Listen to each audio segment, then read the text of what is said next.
नमस्कार। हमारी आज की वीडियो का विषय है तत्पुरुष समास। हम यहाँ पर संस्कृत व्याकरण से संबंधित 7वीं वीडियो को प्रस्तुत करने जा रहे हैं, जो कि गुरु नानक देव यूनिवर्सिटी अमृतसर से संबंधित बीए चतुर्थ सेमेस्टर संस्कृत के पाठ्यक्रम पर आधारित है।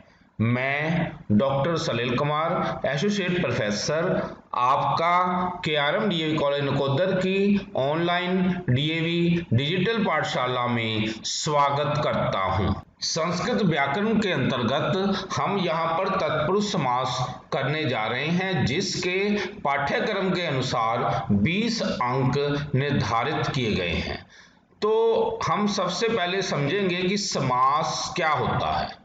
जब दो या दो से अधिक शब्द मिलकर एक हो जाते हैं तो उसे समास कहते हैं। जब दो या दो से अधिक शब्द मिलकर एक हो जाते हैं तो उसे समास कहते हैं।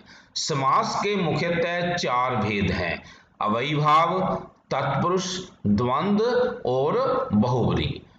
हमारे पाठ्यक्रम में तत्पुरुष समास है, तो हम तत्पुरुष समास को ही देखेंगे। तत्पुरुष समास समझेंगे। तत्पुरुष समास क्या होता है? दो या दो से अधिक पदों वाले या शब्दों वाले जिस समास में उत्तर पद प्रधान हो, यानी पिछला हिस्सा देखो, समास पद के 2 हिस्से होते हैं, एक पूर्व पद और एक होता है उत्तर पद। तो यहां पर बात हो रही है कि जिस समास में उत्तर पद प्रधान हो उसे तत्पुरुष समास कहते हैं। तो तत्पुरुष समास के मुख्यतः भेद इस प्रकार हैं: विभक्ति तत्पुरुष, अलुक तत्पुरुष, नय तत्पुरुष, प्रादि तत्पुरुष, गति तत्पुरुष, उपपद तत्पुरुष, द्विगु तत्पुरुष और कर्मधारय तत्पुरुष। तो ये 8 भेद तत्पुरुष समास के माने गए हैं। तो हम सबसे पहले जो करने जा रहे हैं उसका नाम है विभक्ति तत्पुरुष समास।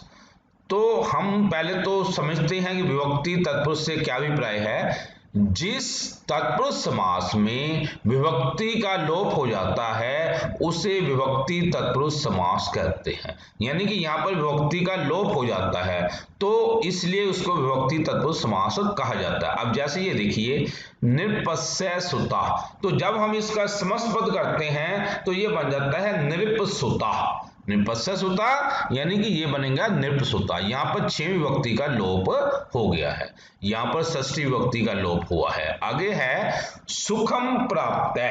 सुखम प्राप्त, यहाँ पर ये देखो दूसरी विभक्ति का लोप हो गया, सुख प्राप्त बन गया। यहाँ पर द्वितीय विभक्ति का लोप हुआ है। यहाँ नृपसुता और सुख प्राप्त समस्त पद हैं। नृपस्य सुता और सुखम प्राप्त ये विग्रह है। विग्रह का मतलब होता है कि उनको हमने अलग कर देना है। नृपसुता में नृप ये पूर्व पद है और सुता ये उत्तर पद है। यहाँ पर देखें ना, सुता, नृपसुता। अब ये नृप जो है ये पूर्व पद है और सुता जो है ये उत्तर पद है। और यहाँ पर प्रधानता जो है इस समस्त पद में उत्तर पद की है, अर्थात नृपस्य सुता में सुता की प्रधानता है। अब हम आपको बताने जा रहे हैं कि पाठ्यक्रम के अनुसार परीक्षा में समस्त पद दिए जाएंगे और समस्त पदों का विग्रह करना होगा। यानी कि ये समास बने हुए होंगे, हमें उन्हें तोड़ना है, उनका विग्रह करना, समास और समास का नाम बताना है। उसी के अनुसार हम यहाँ पर तत्पुरुष समास के विशेष नियमों को ध्यान में रखते हुए हम समस्त पदों का विग्रह करेंगे। अब हम आते हैं, क्योंकि ये दूसरी से लेकर 7वीं विभक्ति तक का होता है, तो पहले हम करते हैं द्वितीय विभक्ति तत्पुरुष के नियम। जहां समस्त पद के उत्तर पद में गतय, प्राप्तय, पतितय, श्रितय, आश्रितय, आरूढ़, आपन्नय, अतीतय, अत्यस्त ये ऐसे शब्द हों, वहां पर दूसरी विभक्ति का तत्पुरुष समास होता है, द्वितीय विभक्ति तत्पुरुष समास होता है। इसके अतिरिक्त मुहूर्त, मास आदि कालवाची शब्दों के साथ भी द्वितीय विभक्ति तत्पुरुष समास होता है। तदुपरांत गमी, बुभुक्ष इन शब्दों के साथ भी द्वितीय विभक्ति तत्पुरुष समास होता है। यानी एक बार वो देख लो, गतय, प्राप्तः, पतितः, श्रित, आश्रित, आरूढ़, आपन्न, अतीत, अत्यस्त, फिर मुहूर्त, मास, गमी और बुभुक्ष। तो इन शब्दों के साथ द्वितीय विभक्ति तत्पुरुष समास होता है। ये जो है इनके उत्तर पद में ये दिए होंगे। समास को करने से पहले हमें विभक्तियों का भी ज्ञान होना चाहिए, तभी समास किया जा सकता है। अब जैसे देव शब्द की दूसरी विभक्ति देवम, देवऊ, देवान। देवम, देवऊ, देवान, यानी एक वचन में देवम, द्विवचन में देवऊ और बहुवचन में देवान। ऐसे ही है फल शब्द की दूसरी विभक्ति फलम, फले, फलानी, फलम, फले, फलानी। आगे है लता शब्द में लताम, लते, लता, लताम, लते, लता। तो इनका यहाँ पर प्रयोग होगा। बस ध्यान में ये रखना है कि कहाँ एक वचन लगेगा, कहाँ द्विवचन और कहाँ बहुवचन। आमतौर पर एक वचन और बहुवचन ही लगा करता है। द्वितीय विभक्ति तत्पुरुष समास के कुछ उदाहरण। अब यहाँ पर ये देखिए ग्राम गतः, तो हमने लिख देना है ग्रामम गतः, यानी कि हमने ऊपर ये दूसरी विभक्ति ग्रामम ऐसे ये डाल देना है। स्वर्ग गतः, स्वर्गम गतः, स्वर्ग प्राप्त है, स्वर्गम प्राप्त है, स्वर्गम प्राप्त है। कूप पतितः, कूपम पतितः। कृष्ण श्रितः, कृष्णम श्रितः। तो इस प्रकार हम दूसरी विभक्ति लगाते जा रहे हैं। आगे है खटवा आरूढ़ है। अब यहाँ पर देखो खटवा लता की तरह है, खटवाम आरूढ़ है। तो ये ध्यान में रखना, जब पीछे ये स्वर है ना, तो ये मां हलंत हमें ऐसे लिख देना है, खटवाम आरूढ़ है। विस्मय आपन्न, विस्मयम आपन्न, विस्मयम आपन्न। गृह गतः, गृहम गतः, गृह गतः, गृहम गतः। दुःखातीत, ये देखो दुःखम अतीत, दुःखम अतीत। भय प्राप्त है, भयम प्राप्त है, भयम प्राप्त है। शरण पतितम, शरणम पतितम। किसी की शरण में, यहाँ पर ना पतित का अर्थ यहाँ पर दूसरी विभक्ति में प्राप्त होने की सेंस में आ रहा है कि शरण में आना। पति शरण में गिरा का मतलब है शरण में आने की सेंस में है। पतित जहां पर अलग होने की सेंस आती है पतित की, वहां पर तो पांच विभक्ति लगती है, वो हम उदाहरणों के ऊपर पता चल जाता है। तो यहाँ पर पतित का अर्थ है प्राप्त होना। रामाश्रित, राम को आश्रित, रामा आश्रित। वृक्षारूढ़ है, वृक्षम आरूढ़ है, वृक्ष पर चढ़ा हुआ वृक्षम आरूढ़ है। शरण आपन्न, शरणम आपन्न, शरणम आपन्न। नरक पतित है, नरकम पतित है। यहाँ पर भी पतित का अर्थ प्राप्त होने की सेंस में ही है कि नरक को प्राप्त हुआ, नरकम पतित है। सुखातीत है, सुखम अतीत है। तरंग अत्यस्त, तरंग अत्यस्त, तरंगम अत्यस्त। मुहूर्त सुखम, मुहूर्तम सुखम। मास दुखम, मासम दुखम। ग्राम गमी, ग्रामम गमी। अन्न बुभुक्ष, अन्नम बुभुक्ष। तो इस प्रकार हमने द्वितीय विभक्ति तत्पुरुष समास को किया है। अब हम आते हैं तृतीय विभक्ति तत्पुरुष समास के नियम। यहाँ पर ये देखिए शून्य, पूर्व, कलय, निपुण, मिश्र, हीन, खंड, दष्ट, दत्त, सदृश, कृतम, अर्थ, भिन्न, दग्ध, त्रातः, शिन्न, ऊनय, अवरय, धाना और अवरय। जहां पर ये शब्द दिए हों तो हमें वहां पर तृतीय विभक्ति तत्पुरुष समास होता है। अब इसके अलावा व्यंजन दही, दही आदि भोज्य पदार्थ के साथ भी तृतीय विभक्ति तत्पुरुष समास होता है। अब हम करेंगे, पहले तो हमें तृतीय विभक्ति पर आते हैं कि तृतीय विभक्ति होती क्या है। अब जैसे देव शब्द है, देवेन देवाभ्याम देवई, देवेन देवाभ्याम देवई। देवेन एक वचन में, द्विवचन में देवाभ्याम, बहुवचन में देवई। अब हम आते हैं फल शब्द में, फलेन फलाभ्याम फलई, फलेन फलाभ्याम फलई, ये नपुंसक लिंग है। आगे है लता शब्द में तीसरी विभक्ति लत्या लताभ्याम लताभि, लत्या लताभ्याम लताभि। अब है ईकारांत पुल्लिंग शब्द है, कवि शब्द है, कवीना कविभ्याम कभी भी, कवीना कविभ्याम कभी भी। आगे है रवि शब्द, ये भी ईकारांत शब्द है, इसमें फर्क ना को ना ऐसे ये नाना हो जाता है। रवीना रविभ्याम रवि भी, रवीना रविभ्याम रवि भी। फिर है पितृ शब्द की तीसरी विभक्ति में पितरा पितृभ्याम पितृभि, पितरा पितृभ्याम पितृभि। ऐसे ही है पितृ की तरह मातृ शब्द है, स्त्रीलिंग है। मात्रा मातृभ्याम मातृभि, मात्रा मातृभ्याम मातृभि। फिर दधि शब्द है, इसका तीसरी व्यक्ति में बनेगा दधना। दधि शब्द स्त्रीलिंग है, ये बनेगा दधना दधिभ्याम दधिभि, दधना दधिभ्याम दधिभि। तो इसको करने से हमें इनका थोड़ा सा ज्ञान होना चाहिए, हमें पता होना चाहिए कि एक वचन कौन सा है, द्विवचन और बहुवचन। तदुपरांत ही हम ये कर सकते हैं। अब हम करेंगे तृतीया विभक्ति तत्पुरुष समास के कुछ उदाहरण। अब यहाँ पे देखिए मद शून्य, मदीन शून्य, देव की तरह चल रहा है, मदेन शून्य।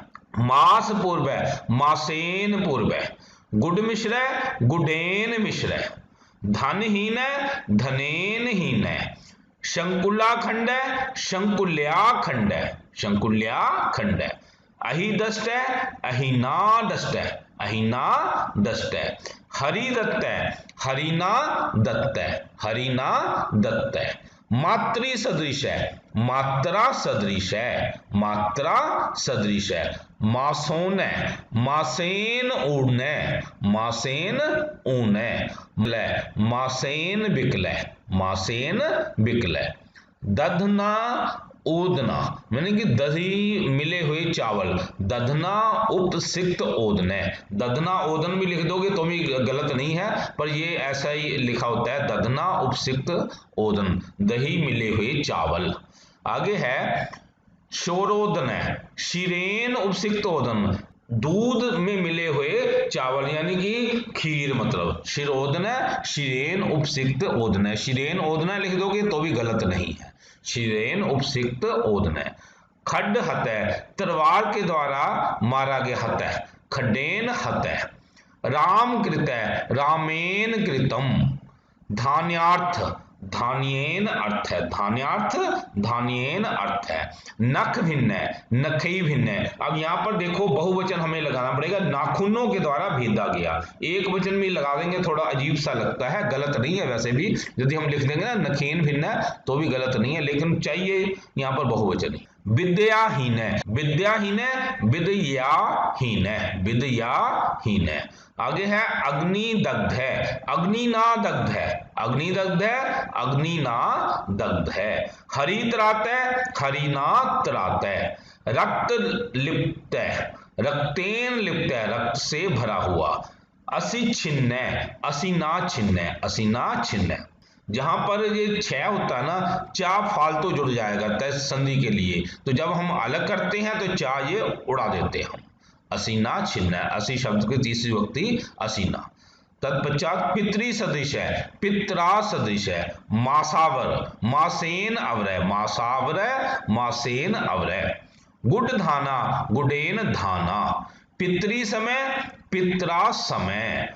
बांग निपुण है, बानी बानी में मतलब बाचा निपुण, बानी से मतलब ये देखो ये बानी से निपुण है वो। बाका कलह, बाचा कलह, वो मतलब बोलचाल में वो जो है कि झगड़ा करता है, बाचा कलह। आचार सह लक्षण है, आचार सह लक्षण है। आचारेन सह लक्षण है, वह जो है उसका आचरण से वह बिल्कुल सुसंस्कृत बालक है, वह बिल्कुल संस्कारी बालक है। आचार निपुण है, आचारेन निपुण है, आचारेन निपुण। यदि यहाँ पर आचार मतलब ये ना होता ना तो फिर सातवीं विभक्ति लगती है, आचरण के कारण यहाँ पर हमने तीसरी विभक्ति लगाई है। वैसे निपुण, प्रवीण वगैरह ये सातवीं विभक्ति में आते हैं, लेकिन आचरण है, वाणी का, इनमें हमें जो है कि तीसरी विभक्ति का प्रयोग करना है। अब यहाँ पर इसको ध्यान में रख लेना, आचारेन निपुण है, आचारेन सह लक्षण है, बाचा कलह, बाचा निपुण है, तो इस प्रकार इनको ध्यान में रखना है। अब हम आते हैं चतुर्थी तत्पुरुष के नियम, जहां समस्त पद के उत्तर पद में दारु, बलि, समग्री, हितम, हिरण्यम, लोभ, रक्षितम, सुखम, अर्थ, अर्थम और अर्था, अर्थ, अर्थम, अर्था, ये जहां पर दिए हों तो हमें चौथी विभक्ति तत्पुरुष समास होता है, चतुर्थी विभक्ति तत्पुरुष समास वहां पर होता है। अब हम समझेंगे चौथी विभक्ति होती क्या है। अब जैसे देव शब्द है, देवाय देवाभ्याम देवेभ्य, देवाय देवाभ्याम देवेभ्य। लता में लतायै लताभ्याम लताभ्य, लतायै लताभ्याम लताभ्य। फिर गौ शब्द है, गवे गोभ्याम गोभ्य, गवे गोभ्याम गोभ्य। तत्पश्चात अब हम आते हैं, देखो यूप दारू है, यूपाई दारू, यानी कोई खंबा है उसके लिए लकड़ी मतलब के ये रखी हुई है, यूपाए दारू। भूत बलि भूतेभ्य बलि, एक वचन में भूताय बलि भी हम लिख सकते हैं। हवन सामग्री हवनाय सामग्री। गोहितम गवे हितम। धन लोभ धनाय लोभ है। कुंडल हिरण्यम कुंडलाय हिरण्यम। भुवन रक्षितम भुवनाय रक्षितम। गो सुखम गवे सुखम। दीर्घार्थ, अब इसको बड़े ध्यान से करना है। दीर्घार्थ है, दीर्घार्थम और दीर्घार्था, इन तीनों को बड़े ध्यान से देखो। यदि तो पीछे विसर्ग लगी हुई है यानी कि ये पुल्लिंग है तो हमें लगा देना अयम, दीर्घाए अयम। यदि ये मां हलंत है तो समझो ये नपुंसक लिंग है तो हमने पीछे लिख देना है इदम। और यदि ये आ की मात्रा है यानी कि ये स्त्रीलिंग है तो हमें लिख देना है इयम। दीर्घार्थ है, दीर्घाए अयम, दीर्घार्थम दीर्घाए इदम, दीर्घार्था दीर्घाए इयम। यानी कि पुल्लिंग ब्राह्मण के लिए कोई पुल्लिंग वस्तु की बात कर रहा है, ऐसे ब्राह्मण के लिए किसी फूल आदि को वो देना चाहता है कि ये ब्राह्मण के, ऐसे किसी स्त्रीलिंग की बात कर रहा है कि ब्राह्मण को वो गाय वगैरह देना चाहता है, तो ये ऐसे मतलब उसकी सेंस में ये आया है। स्नानार्थम, अब ये देखो स्नानार्थम स्नानाय इदम, यहाँ क्योंकि हलंत था इसलिए हमने इदम कर दिया। तत्पश्चात यहाँ पर बताया गया है दीर्घार्थ है, दीर्घार्थम दीर्घार्था, इन समस्त पदों को विग्रह करते समय ये ध्यान रखना होता है दीर्घार्थ है पुल्लिंग है इसलिए इसका विग्रह होगा दीर्घाए अयम। दीर्घार्थम नपुंसक लिंग है इसलिए इसका विग्रह होगा दीर्घाए इदम। और दीर्घार्था स्त्रीलिंग है अतः इसका विग्रह होगा दीर्घाए इयम। तो इस बात का हमें स्पेशल ध्यान रखना है। आगे आते हैं पांचवी विभक्ति तत्पुरुष के नियम। जहां समस्त पद के उत्तर पद में भयम भीतय त्रस्तय भी भीति पतितय अपेत मुक्तय अपत्रस अपोड़ च्युत भ्रष्ट, च्युत का अर्थ भी भ्रष्ट ही होता है वैसे, ये हो तो वहां पर पांचवी विभक्ति तत्पुरुष समास होता है। अब यहाँ पर देखो पतित, यहाँ पर पतित का अर्थ है अलग होना, और वहां हम दूसरी विभक्ति में किया था वहां पर पतित का अर्थ था प्राप्त होना। तो हम उदाहरण करेंगे तो आपको ये पता चल जाएगा। अब पहले तो हम समझते हैं पांचवी विभक्ति होती क्या है। देव शब्द की पांचवी विभक्ति देवाद देवाभ्याम देवेभ्य, देवाद देवाभ्याम देवेभ्य। फल शब्द की फलात फलाभ्याम फलेभ्य, फलात फलाभ्याम फलेभ्य। लता शब्द की लताया लताभ्याम लताभ्य, लताया लताभ्याम लताभ्य। अब हम आते हैं, ये देखिए चोर भयम चोरात भयम, चोर भीतय चोरात भीतय, एक ही बात है। स्वर्ग पतित, अब देखो स्वर्ग से अलग हुआ स्वर्गात पतितय, तो यहाँ पर है कोई जो बहुत स्वर्ग से गिरेगा तो धरती पर आएगा, समझ लो स्वर्ग क्योंकि ऊपर माना गया है, स्वर्गात पतितय। आगे है वृक्ष पतित, वृक्ष से आदमी गिरेगा तो धरती पर वो गिरेगा, तो वृक्षात पतितय। सुखा पेत है सुखात पेत, चक्र मुक्त है चक्रात मुक्त है, रोग मुक्त है रोगात मुक्त है। सिंह भीत है सिंहात भीत है, वृक भीत है वृकात भीति, वृक भीति वृकात भीति। पाप मुक्त है पापात मुक्त है, दुख मुक्त है दुखात मुक्त है। सिंह त्रस्त है सिंहात त्रस्त है। पथ भ्रष्ट है पथ है भ्रष्ट है, यहाँ पर ये देखो पथ है ये लिखा, ये एक्चुअली यहाँ पर पांचवी विभक्ति है, तो यहाँ पर पहली मत समझ लेना ये पथिन शब्द है, पथिन शब्द की ये पांचवी विभक्ति में बनता है पथ है भ्रष्ट है, इसका ध्यान में रखना है। सन्मार्ग च्युत है, अच्छे मार्ग से वो अलग भ्रष्ट हुआ, सन्मार्गात च्युत है। कल्पना अपोड़ है, कल्पनाया अपोड़ है, कल्पना का वो शिकार हुआ, कल्पनाया अपोड़ है। तरंग अपत्रस्त है, तरंगेभ्य अपत्रस्त है या तरंगात अपत्रस्त है। यहां पर हम बहुवचन भी लगा सकते हैं और या एक वचन भी लगा सकते हैं। अब हम आते हैं षष्ठी विभक्ति। षष्ठी विभक्ति तत्पुरुष के नियम है जहां समस्त पद के उत्तर पद पूर्व पद के किसी न किसी संबंध को सूचित करता है। मतलब यहाँ पर हमें ये देखना है कि कोई ना कोई उसके साथ कोई संबंध है, तो वहां पर छठी विभक्ति षष्ठी विभक्ति तत्पुरुष समास होता है। यहाँ पर ये देखिए, पहले तो हम समझते हैं षष्ठी विभक्ति, आमतौर पर यहाँ पर एक वचन ही लगता है, तो हमने सिर्फ एक वचन यहाँ पर लिखा है, द्विवचन बहुवचन की आवश्यकता नहीं है। अब जैसे देव शब्द है देवस्य, लता लताया, छवीं विभक्ति पांचवी में यही होता है, लताया ही होता है। अब छवीं में भी लताया ही होता है। अग्नि की छवीं में अग्ने, अग्नि की अग्ने, राजन की राज्ञ, तत्पुलिंग तस्य, तत्त का पुलिंग में तस्य, तो इनका यहाँ पर प्रयोग है। अब हम षष्ठी विभक्ति तत्पुरुष समास के कुछ उदाहरणों को करने जा रहे हैं। ये देखिए, देव मंदिरम, देवस्य मंदिरम, देव पूजा, देवस्य पूजा, देव पूजक, देवस्य पूजक, गुरुकुल स्नातक, गुरुकुलस्य स्नातक, गुरुकुलस्य स्नातक, सुख भोग, सुखस्य भोग, गंगा जलम, गंगा या जलम, ये लता शब्द की तरह था। तत्पुरुष, तस्य पुरुष है, तत् का तस्य पुरुष है। राजपुत्र, राज्ञ पुत्र, हिमालय, हिमस्य आल्य, हिमस्य आल्य, देव माता, देवस्य माता, देवस्य माता, धर्मपुत्र, धर्मस्य पुत्र, राम सेवक, रामस्य सेवक, वेद अध्यापक, वेदस्य अध्यापक, ब्राह्मण याचक, ब्राह्मणा नाम याचक, ब्राह्मणों का वो याचक है। विद्या स्नातक, विद्याया स्नातक। आगे है सतसंगति, सताम संगति, सतसंगति, सताम संगति। साधु समागम, साधु नाम समागम, साधु नाम समागम। अग्नि होता, अग्ने होता, अग्ने होता।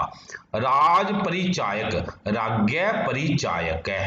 पूर्व काय, पूर्वम कायस्य, यहां पर ये देखिए पूर्वम कायस्य। आगे है अपरम कायस्य, अपर काय, अपरम कायस्य। यहाँ पर देखिए मध्याह्न, मध्यम अन्य, यानी दिन का मध्य भाग, यहाँ पर इस शब्द की प्रधानता है ना, तो यहाँ पर मध्याह्न, यहाँ पर हमने मध्यम अन्य, यानी दिन का मध्यम।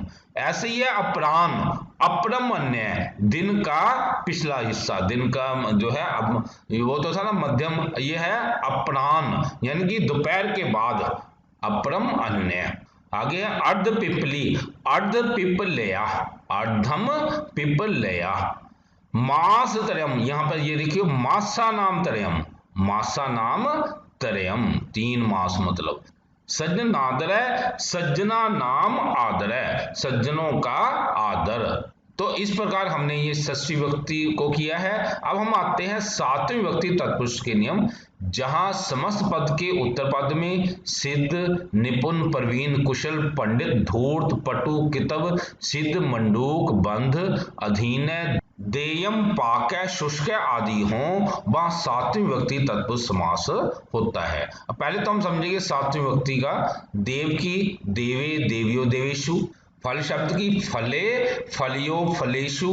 लता शब्द की लतायाम, लतियो, लतासु, लतायाम, लतियो, लतासु। अब है बाघ शब्द का एक वचन ही हमें यह करना था, बाची, बाघ का उसमें बनेगा सातवीं का एक वचन बाची। ऐसे प्रेमन का प्रेमनी, प्रेमन का प्रेमनी।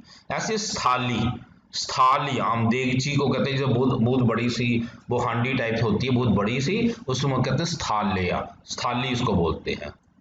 यदि स्थालिका लिखा होता ना तो वो होता थाली, यहाँ पर थाली नहीं है, ये बहुत बड़ी देगची है।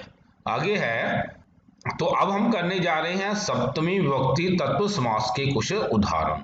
यहाँ पर देखिए नगरे सिद्ध, नगरे सिद्ध है, नगरे सिद्ध है। ग्रामवास है, ग्रामे वास है। वनवास, बने वास है। ईश्वराधीन है, ईश्वरे आधीन है।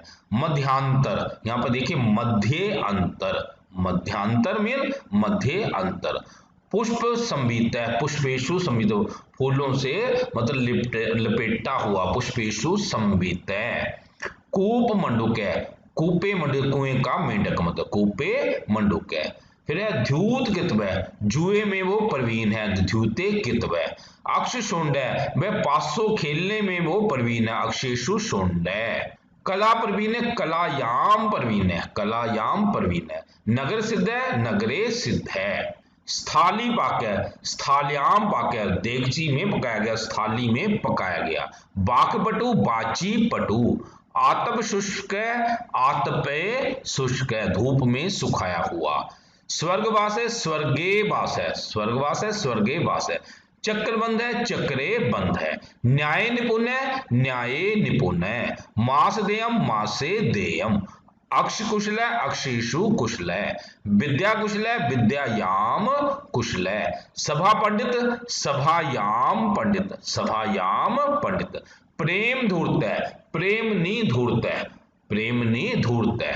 अक्ष कितव, अक्षेशु कितव, वह पास से खेलने में प्रवीण, अक्षेशु कितव।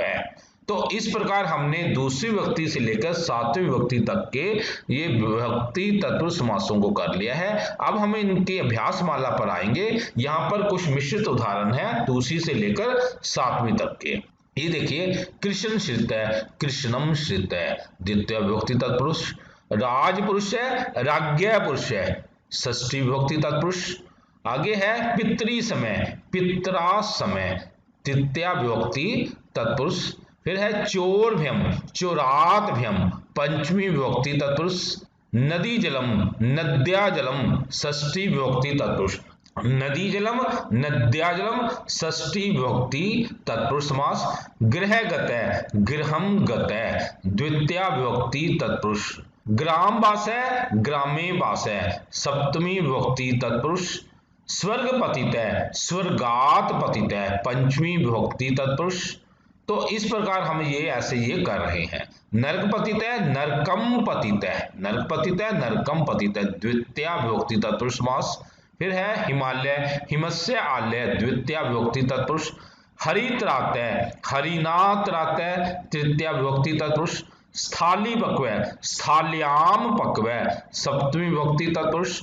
बाक पटु, बाची पटु, सप्तमी विभक्ति तत्पुरुष। गोहितम, गवे हितम, चतुर्थी विभक्ति तत्पुरुष। गो सुखम, गवे सुखम, चतुर्थी विभक्ति तत्पुरुष। सभा पंडित, सभायाम पंडित, सप्तमी विभक्ति तत्पुरुष।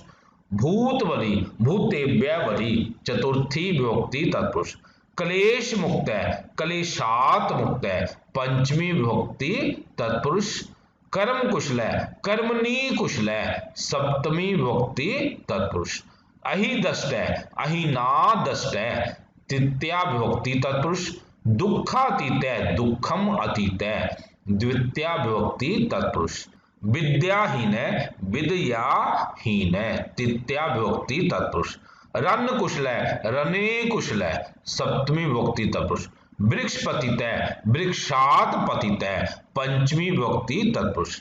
पाप भयम, पापात भयम, पंचमी विभक्ति तत्पुरुष। देव माता, देवस्य माता, षष्ठी विभक्ति तत्पुरुष। अक्ष शोंड, अक्षेशु शोंड, सप्तमी विभक्ति तत्पुरुष। सुखापेत, सुखात पेत, पंचमी विभक्ति तत्पुरुष। पाप मुक्त है, पापात मुक्त है, पंचमी विभक्ति तत्पुरुष। गुरुकुल स्नातक है, गुरुकुल से स्नातक है, षष्ठी विभक्ति तत्पुरुष। अग्नि होता, अग्ने होता, षष्ठी विभक्ति तत्पुरुष। यूप दारू, यूपाए दारू, चतुर्थी विभक्ति तत्पुरुष। कृष्ण सेवक, कृष्णस्य सेवक है, षष्ठी विभक्ति तत्पुरुष। बाक कलय, बाचा कलय, तृतीय विभक्ति तत्पुरुष। असी छिन्न, असीना छिन्न, तृतीय विभक्ति तत्पुरुष। सिंह भीत, सिंहात भीत, पंचमी विभक्ति तत्पुरुष। चक्र बंध है, चक्रे बंध है, सप्तमी विभक्ति तत्पुरुष। पाठशाला, पाठस्य शाला, षष्ठी विभक्ति तत्पुरुष। अक्ष धूर्त, अक्षेशु धूर्त, सप्तमी विभक्ति तत्पुरुष। युद्ध कुशलः युद्धे कुशलः सप्तमी विभक्ति तत्पुरुष। रामाश्रित रामम आश्रित द्वितीया विभक्ति तत्पुरुष।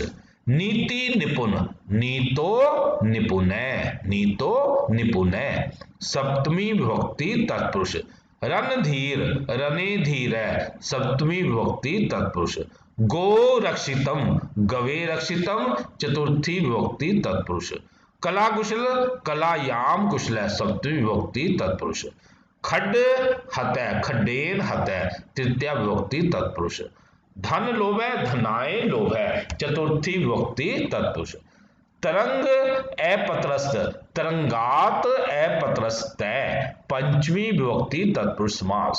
आचार निपुण आचारेण निपुण तृतीया विभक्ति तत्पुरुष। गुड धान गुडेन धान तृतीया विभक्ति तत्पुरुष। दधन उदन दधना उत्तिसिक्त ओदन तृतीया विभक्ति तत्पुरुष समास। मासावर मासेन अवर तृतीया विभक्ति तत्पुरुष। मासोन मासेन ऊन तृतीया विभक्ति तत्पुरुष। मध्याह्न मध्यम अहन्य षष्ठी विभक्ति तत्पुरुष। अपराह्न अपरम अन्न है अपराह्न अपरम अन्न है षष्ठी विभक्ति तत्पुरुष। अपर काय अपरम कायस्य षष्ठी विभक्ति तत्पुरुष। अधर्म पिपली अधर्मम पिपलया अधर्मम पिपलया षष्ठी विभक्ति तत्पुरुष समास। इति शुभम। तो यहाँ पर हमने विभक्ति तत्पुरुष समास को किया है।